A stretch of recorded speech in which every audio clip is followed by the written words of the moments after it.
Madame et monsieur, merci de vouloir m'écouter en cliquant sur la cloche de notification. Il est fort probable que le conflit armé entre la Chine et Taïwan éclate dans les 2 ou 3 prochaines années, a déclaré Vassili Kachine, politologue russe, spécialiste de l'Asie et de la Chine, à la publication Moskovski Komsomolets. Ce conflit sera beaucoup plus important et plus dangereux que celui auquel nous assistons actuellement en Ukraine, a déclaré l'expert, ajoutant que ce n'était que sa façon de voir les choses.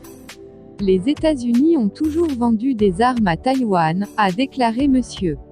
Kachine. Les livraisons d'armes des États-Unis à Taïwan ont augmenté de manière spectaculaire ces dernières années, avec des contrats d'une valeur de plus de 20 milliards de dollars signés au cours des dernières années.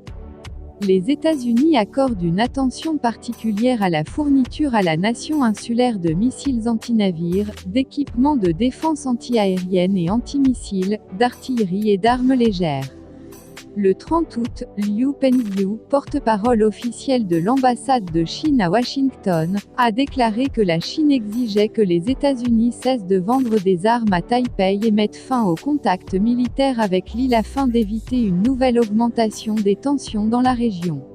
Selon le fonctionnaire chinois, de telles actions encouragent les forces séparatistes pro-Taïwan et conduisent à une escalade des tensions dans le détroit de Taïwan.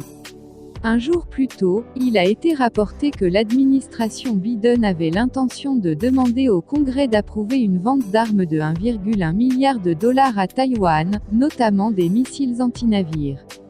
Les relations sino-américaines se sont aggravées après la visite à Taïwan, le 2 août, de Nancy Pelosi, présidente de la Chambre des représentants des États-Unis, que Pékin a considéré comme une violation du principe de la Chine unique.